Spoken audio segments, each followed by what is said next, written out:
So this is a 2005 Ford Ranger.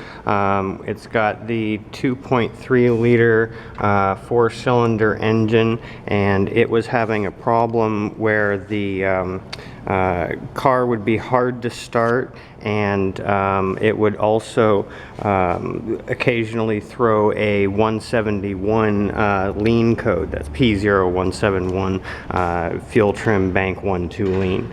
So anyways, I've got this fuel pressure gauge rigged into the factory test port there. You remove the little blue Schrader valve cap. Got my fuel pressure tester on here. Now this is kind of a cheapo gauge where the white mark is right here at the end of my finger.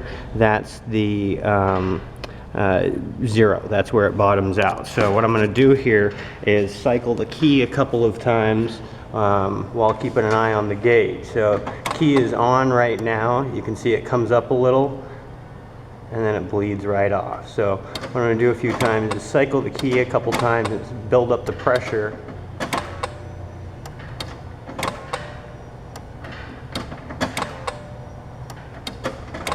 So can't really get it to go much above 40, even with fairly rapid key cycling, almost up to 50 there. But anyway, once you get a little bit of fuel up there, you can get it to start, but you can see how fast it just bleeds all the way back down. So it's not holding any residual fuel pressure with the key off, which I believe is a problem to do with the check valve in the fuel pump. So what I'm going to do here is, just to show what happened, build up a little bit of pressure. And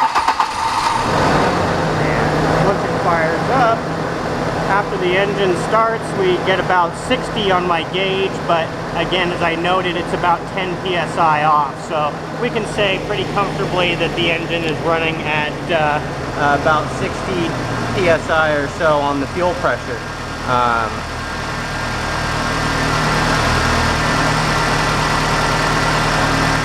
And once a fuel-injected engine gets going, the fuel pressure should be rock solid. It shouldn't change but more than a couple of psi, like 1 or 2 psi at the most. This thing's bouncing around quite a bit. So because of those couple of reasons, I'm going to go ahead and change the fuel pump. I've already got a Motorcraft pump here.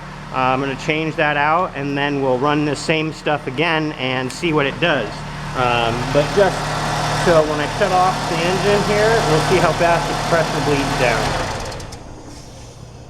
Just drops like a rock. And it should hold, I believe the factory spec is it should hold a minimum of, I believe, 25 psi for like 20 or 30 minutes. So but this thing is holding absolutely nothing. So we're going to change out that fuel pump and see what happens.